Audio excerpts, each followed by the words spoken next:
ನೋಡಿ, ಸಾಕಷ್ಟು ರಾಜ್ಯಾದ್ಯಂತ ಮಳೆಯ ಆರ್ಭಟ ಜೋರಾಗಿದೆ. ಇದರ ಬೆನ್ನಲ್ಲೇ ಕೊಡಗು ಜಿಲ್ಲೆಯಲ್ಲಿ ಎಲ್ಲೋ ಒಂದು ಕಡೆ ಶ್ರುತಿ ಈಗ ಸ್ವಲ್ಪ ಬಿಡುವು ಕೊಟ್ಟುಬಿಟ್ಟಿದೆ. ಬಿಡುವು ಕೊಟ್ಟಿರೋದ್ರಿಂದ ಈಗ ಸ್ವಲ್ಪ ಅಲ್ಲಿ ಸಂಕಷ್ಟಕ್ಕೆ ಸಿಲುಕಿದವರನ್ನ ಒಂದು ಕಡೆಯಿಂದ ಮತ್ತೊಂದು ಕಡೆಗೆ ತಲುಪಿಸುವಂತ ಕಾರ್ಯ ಆಗ್ತಾ ಇದೆ. ಸಾಯಿ ಬಡಾವಣೆಯಲ್ಲಿ ಆದಂತ ಒಂದು ಪರಿಸ್ಥಿತಿ ಇದು. ಕುಶಾಲನಗರ ಸಾಯಿ ಬಡಾವಣೆಗೆ ನೀರು ನುಗ್ಗಿಬಿಟ್ಟಿತ್ತು.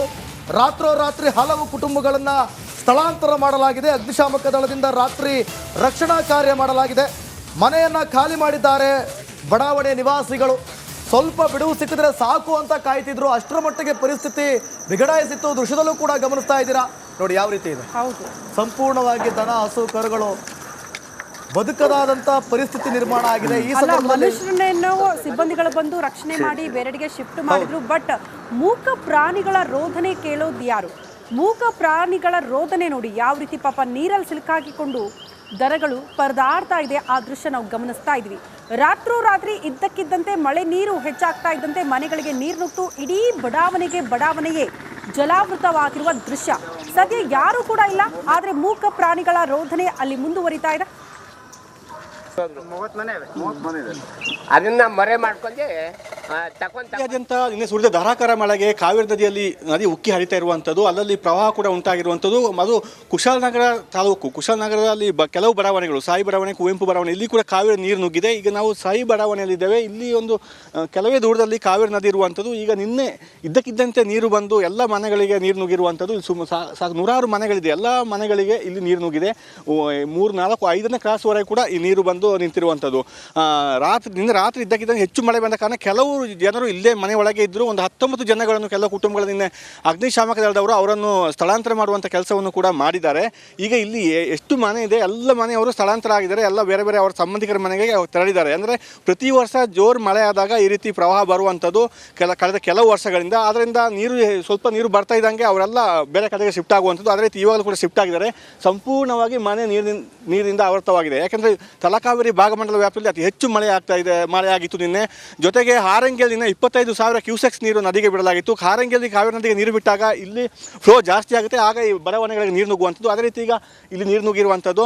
ಇದು ಈಗ ನಿನ್ನೆ ಸಂಜೆಯಿಂದ ಮಳೆ ಸ್ವಲ್ಪ ಕಡಿಮೆ ಇದೆ. ವರುಣ ಬಿಡುವು ನೀಡಿದ್ದಾನೆ, ಆದ್ದರಿಂದ ನೀರು ಕಡಿಮೆಯಾಗುವ ಸಾಧ್ಯತೆ ಇದೆ. ಈಗ ಒಂದು 2 ಅಡಿಯಷ್ಟು ನೀರು ಕಡಿಮೆ ಆಗಿದೆ. ಒಂದು ವೇಳೆ ಇದೇ ರೀತಿಯಾದರೆ ನೀರು ಕಡಿಮೆ ಆಗುತ್ತೆ. ಒಂದು ವೇಳೆ ಮತ್ತೆ ಮಳೆ ಮುಂದುವರೆದರೆ ಮತ್ತೆ ಹೆಚ್ಚು ನೀರು ನುಗ್ಗುವಂಥ ಸಾಧ್ಯತೆ ಇದೆ. ಅಂದರೆ ಇವತ್ತು ನಾಳೆ 2 ದಿನ ಕೂಡ ಕೊಡಗು ಜಿಲ್ಲೆಯಲ್ಲಿ ರೆಡ್ ಅಲರ್ಟ್ ಘೋಷಣೆ ಮಾಡಲಾಗಿದೆ. ಕ್ಯಾಮರಾ ಪರ್ಸನ್ ದಿವಾಕರ್ ಜೊತೆ ಅನುಕಾರ್ಯಪ್ಪ, ರಿಪಬ್ಲಿಕ್ ಕನ್ನಡ, ಕೊಡಗು. ನೋಡಿ, ಇದು ಕೊಡಗು ಸಾಯಿ ಲೇಔಟ್ನ ಪರಿಸ್ಥಿತಿ. ಅಲ್ಲಿ ಹೇಳ್ತಾ ಇದ್ರು ನಮ್ಮ ಪ್ರತಿನಿಧಿ, ಕಾವೇರಿ ನದಿ ನೀರಿನ ಪ್ರಮಾಣ ಹೆಚ್ಚಳ ಆಗಿರುವಂತಹ ಪರಿಣಾಮ ಅದೇ ನೀರು ರಭಸವಾಗಿ ಬಂದು ಬಡಾವಣೆಗೆ ನುಗ್ಗಿರೋದ್ರಿಂದ ಜನ ಪರದಾಡ್ತಿದ್ದಾರೆ ಅಂತ. ಈಗ ಅದೇ ಕಾವೇರಿ ನದಿ ನೀರಿನ ಪ್ರಮಾಣ ಹೆಚ್ಚಳ ಆಗಿರೋದ್ರಿಂದ ಭಾಗಮಂಡಲ ಸಂಪೂರ್ಣವಾಗಿ ಜಲಾವೃತವಾಗಿದೆ ಅನ್ನೋದ್ರ ಡೀಟೇಲ್ಸ್ ಕೂಡ ಇದೆ. ಸಹಜ ಇದು. ಆ ಭಾಗದಲ್ಲಿ ಮಳೆ ಆದರೆ ಕಾವೇರಿ ನೀರಿನ ಪ್ರಮಾಣ ಹೆಚ್ಚಳ ಆಗ್ತಾ ಇತ್ತಂತೆ. ಭಾಗಮಂಡಲದ ಅರ್ಧ ಪ್ರಮಾಣ ಜಲಾವೃತ ಆಗೋದು ಪ್ರತಿ ಬಾರಿ ಕೂಡ ಮಳೆ ಬಂದಾಗ ಇಂಥ ದೃಶ್ಯಗಳು ಆ ಭಾಗದಲ್ಲಿ ನೋಡೋದಕ್ಕೆ ಸಿಗುತ್ತೆ. ಹಾಗಾಗಿ ಅಲ್ಲಿ ಜನ ಕೂಡ ಅಲರ್ಟ್ ಇರ್ತಾರೆ. ಆ ಭಾಗಕ್ಕೆ ಜನ ಕೂಡ ಹೋಗೋದಿಲ್ಲ ಮಳೆ ಆಗ್ತಾ ಇದ್ದಂಥ ಸಂದರ್ಭದಲ್ಲಿ. ಹಾಗಾಗಿ ಮುನ್ನೆಚ್ಚರಿಕಾ ಕ್ರಮಗಳನ್ನು ಕೂಡ ಅಲ್ಲಿ ಕೈಗೊಳ್ಳಲಾಗಿರುತ್ತೆ. ಹಾಗಾಗಿ ಯಾವುದೇ ರೀತಿಯ ಸಮಸ್ಯೆ ಆಗೋದಿಲ್ಲ. ಆದರೆ ಅದೇ ನದಿ ನೀರಿನ ಪ್ರಮಾಣ ಹೆಚ್ಚಳ ಆಗಿ ಬೇರೆ ಊರುಗಳಿಗೆ, ಬಡಾವಣೆಗಳಿಗೆ ನುಗ್ಗಿದ್ರೆ ಜನ ಪರದಾಡಬೇಕಾಗುತ್ತೆ. ಅದೇ ಸನ್ನಿವೇಶವನ್ನು ನಾವು ಗಮನಿಸ್ತಾ ಇದ್ವಿ. ಈಗ ಭಾಗಮಂಡಲ ಕೂಡ ಸಂಪೂರ್ಣವಾಗಿ ಜಲಾವೃತ ಆಗಿ ಹೋಗಿದೆ.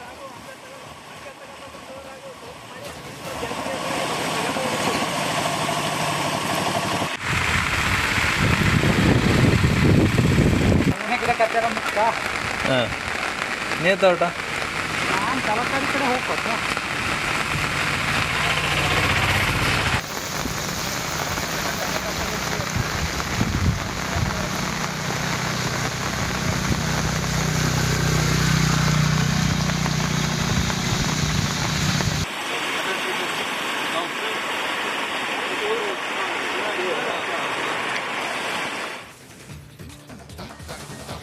ನೋಡಿ, ದಕ್ಷಿಣ ಕನ್ನಡ ಜಿಲ್ಲೆಯಲ್ಲೂ ಕೂಡ ಮಳೆಯ ಆರ್ಭಟ ಜೋರಾಗಿದೆ. ಹೀಗಾಗಿ ದಕ್ಷಿಣ ಕನ್ನಡದ ಪ್ರಮುಖ ನದಿಗಳು ತುಂಬಿ ಹರಿತಾ ಇದೆ.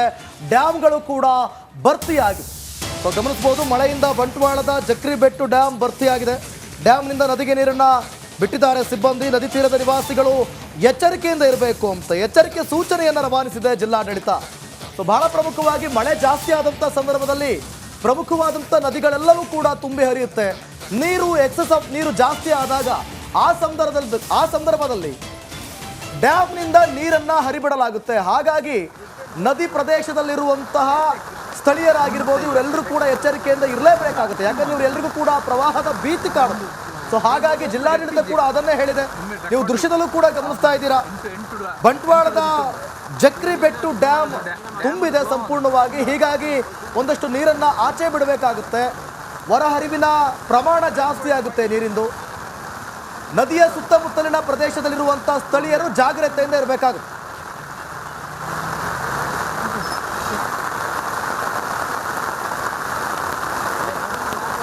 ದಕ್ಷಿಣ ಕನ್ನಡ ಜಿಲ್ಲೆಯಾದ್ಯಂತ ಭಾರೀ ಮಳೆಯಾಗ್ತಾ ಇದೆ. ಮಳೆಯ ಪರಿಣಾಮವಾಗಿ ನದಿಗಳು ತುಂಬಿ ಹರಿದು ಡ್ಯಾಮ್ಗಳು ಭರ್ತಿಯಾಗಿರುವಂಥದ್ದು. ನಾನೀಗ ದಕ್ಷಿಣ ಕನ್ನಡ ಜಿಲ್ಲೆಯ ಬಂಟ್ವಾಳ ತಾಲೂಕಿನ ಜಕ್ರಿಬೆಟ್ಟು ಡ್ಯಾಮ್ ಬಳಿ ಇದ್ದೇನೆ. ನೀವೀಗ ದೃಶ್ಯದಲ್ಲಿ ಗಮನಿಸ್ಬೋದು, ಡ್ಯಾಮ್ನಲ್ಲಿ ನೀರು ಓವರ್ಫ್ಲೋ ಆಗಿ ಹೋಗ್ತಾ ಇರುವಂಥ ದೃಶ್ಯವನ್ನು ಕೂಡ ಗಮನಿಸ್ಬೋದು. ಡ್ಯಾಮ್ನ ಎಲ್ಲ ಬಾಗಿಲನ್ನು ಕೂಡ ತೆರೆದು ಬಿಟ್ಟಿರುವಂಥದ್ದು. ಅಂದರೆ ನೀರಿನ ಸೆಳೆತ ಭಾಳಷ್ಟು ಜೋರಾಗಿರುವ ಕಾರಣವಾಗಿ ಮತ್ತು ನೀರಿನ ಮಟ್ಟ ಕೂಡ ಭಾಳಷ್ಟು ಹೆಚ್ಚಾಗಿರುವ ಕಾರಣವಾಗಿ ಡ್ಯಾಮ್ನ ಎಲ್ಲ ಗೇಟ್ಗಳನ್ನು ತೆರೆದು ಬಿಟ್ಟಿರುವಂಥದ್ದು ದೃಶ್ಯದಲ್ಲಿ ಗಮನಿಸ್ಬೋದು.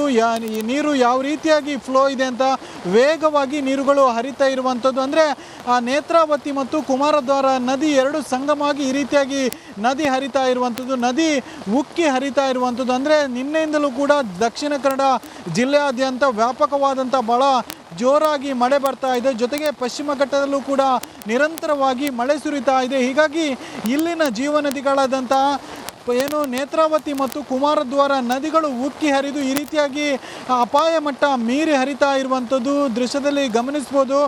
ನೀರಿನ ಮಟ್ಟ ಯಾವ ರೀತಿಯಾಗಿ ಏರಿಕೆ ಆಗಿದೆ ಅಂತ ಅಂದರೆ ವಿಪರೀತವಾಗಿ ಮಳೆ ಇರುವ ಕಾರಣವಾಗಿ ನೀರಿನ ಮಟ್ಟ ಪ್ರತಿ ಕ್ಷಣಕ್ಕೂ ಕೂಡ ಏರಿಕೆ ಆಗ್ತಾನೆ ಇರುವಂಥದ್ದು. ಒಂದಷ್ಟು ಜನವಸತಿ ಪ್ರದೇಶಕ್ಕೂ ಕೂಡ ನೀರು ನುಗ್ಗಿರುವಂಥದ್ದು. ಅಂದರೆ ಬಂಟ್ವಾಳ ಭಾಗದ ಕೆಲವೊಂದಷ್ಟು ಜನವಸತಿ ಪ್ರದೇಶಗಳಿದೆ, ಅದಕ್ಕೆಲ್ಲವೂ ಕೂಡ ನೀರು ನುಗ್ಗಿರುವಂಥದ್ದು. ಹಲವು ಮನೆಗಳಲ್ಲಿ ಇದ್ದಂಥ ನಿವಾಸಿಗಳನ್ನು ಕೂಡ ಬೇರೆ ಸುರಕ್ಷಿತ ಸ್ಥಳಕ್ಕೆ ಸ್ಥಳಾಂತರವನ್ನು ಕೂಡ ಮಾಡಿರುವಂಥದ್ದು. ಡ್ಯಾಮ್ಗಳು ಭರ್ತಿಯಾಗಿ ನೀರು ಓವರ್ಫ್ಲೋ ಕೂಡ ಆಗ್ತಾ ಇರುವಂಥದ್ದು. ಕ್ಯಾಮರಾ ಪರ್ಸನ್ ದಿವಾಕರ್ ಪದ್ಮುಂಜ ಜೊತೆ ದಿನೇಶ್ ಕಾಶಿಪಟ್ನ, ರಿಪಬ್ಲಿಕ್ ಕನ್ನಡ, ಮಂಗಳೂರು. ನಮಸ್ಕಾರ, ಕರ್ನಾಟಕ ಪ್ರೈಮ್ ಟೈಮ್ಗೆ ಸ್ವಾಗತ. ನಾನು ಜಯಪ್ರಕಾಶ್ ಶೆಟ್ಟಿ. ಇಡೀ ಕರ್ನಾಡು ಇವತ್ತು ರೆಬೆಲ್ ಆಗಿ ನಿಂತಿದೆ. ಈ ಹಗರಣಗಳನ್ನು ಸದನದಲ್ಲಿ ಪ್ರಸ್ತಾಪ ಮಾಡಲು ಕೂಡ ಕಾಂಗ್ರೆಸ್ ಹಿಂದೇಟು ಹಾಕಿದ್ದೇಕೆ? ನಿಮ್ಗೆ ಸಂಬಳ ಅದಕ್ಕೆ, ನಿಮಗೆ ವಾಹನ ಅದಕ್ಕೆ, ನಿಮಗೆ ವೆಪನ್ ಅದಕ್ಕೆ, ನೀವು ಅದನ್ನು ಸೆರೆ ಹಿಡಿಬೇಕಾಗಿತ್ತು. ನೀವು ವಿದ್ಯುತ್ ಬರ ಇದೆ ಅಂತ ಹೇಳ್ತಾ ಇದ್ದೀರಿ, ಎಲ್ಲಿ ಬರ ಇದೆ ನೀವು ಹೇಳಬೇಕು. ಪಾಕಿಸ್ತಾನ್ ಆಕ್ಯುಪೈಡ್ ಕಾಶ್ಮೀರ್ ಅದು ಎಂದೆಂದಿಗೂ ನಮ್ಮದು. 40 ಮೆಷಿನ್ಗಳು ತಂದಿತ್ತು ನೋಟ್ ಎಣಿಸುವುದಕ್ಕೆ, ಅದೇ ಹಾಳಾಯಿತು. ಮಥುರಾದ ಗಲಾಟೆ ಇದೆಯಲ್ಲ, ಅದು ಸ್ಥಳೀಯವಾಗಿ ಕೂತು ಪರಿಹರಿಸಬಹುದಾದಂಥ ಕಾನೂನಿದೆ. ಗ್ಯಾರಂಟಿ ಯೋಜನೆಯಿಂದ ನಷ್ಟ ಆಗಿದೆ, ಲಾಭ ಆಗಿದೆ, ದಯವಿಟ್ಟು ಹೇಳಿ. Dawood Ibrahim most wanted criminal ಯಾವಾಗಾದ ಅಂದರೆ ಇಲ್ಲಿ ತನಕ ಭಾರತ ದೇಶದಲ್ಲಿ ಓರ್ವ ದಲಿತ ಪ್ರಧಾನಿಯಾದಂಥ ಇತಿಹಾಸವೇ ಇಲ್ಲ. ರಿಪಬ್ಲಿಕ್ ವರ್ಲ್ಡ್ ಆಪ್ ಇದು ಕೇವಲ ಅಪ್ಲಿಕೇಶನ್ ಅಲ್ಲ, ಸಮಗ್ರ ಸುದ್ದಿಗಳ ಸಂಪರ್ಕ ಮಾರ್ಗಕ್ಕೆ ಕ್ರಾಂತಿಕಾರಿ ಬದಲಾವಣೆ. ರಿಪಬ್ಲಿಕ್ ವರ್ಲ್ಡ್ ಆಪ್ ಕೇವಲ ಸುದ್ದಿ ಅಪ್ಲಿಕೇಶನ್ ಅನ್ನ ಪರಿಚಯ ಮಾಡ್ತಾ ಇಲ್ಲ, ಬದಲಾಗಿ ಡಿಜಿಟಲ್ ಸುದ್ದಿ ಬಳಕೆಯ ಹೊಸ ಯುಗಕ್ಕೆ ನಾಂದಿ ಹಾಡ್ತಾ ಇದೆ. ಇದೊಂದು ಬ್ರೇಕಿಂಗ್ ನ್ಯೂಸ್, ಪ್ರಭಾವಶಾಲಿ ಕಾರ್ಯಕ್ರಮಗಳಿಗೆ ಗಟ್ಟಿಯಾದ ವೇದಿಕೆ. ರಿಪಬ್ಲಿಕ್ ವರ್ಲ್ಡ್ ಅಪ್ಲಿಕೇಶನ್ ಈಗ ಲೈವ್ ಆಗಿದೆ. ಗೂಗಲ್ ಪ್ಲೇ ಸ್ಟೋರ್ ಮತ್ತು ಆಪಲ್ ಆಪ್ ಸ್ಟೋರ್ ಎರಡರಲ್ಲೂ ಲಭ್ಯವಿದೆ. ಈಗಲೇ ಡೌನ್ಲೋಡ್ ಮಾಡಿ.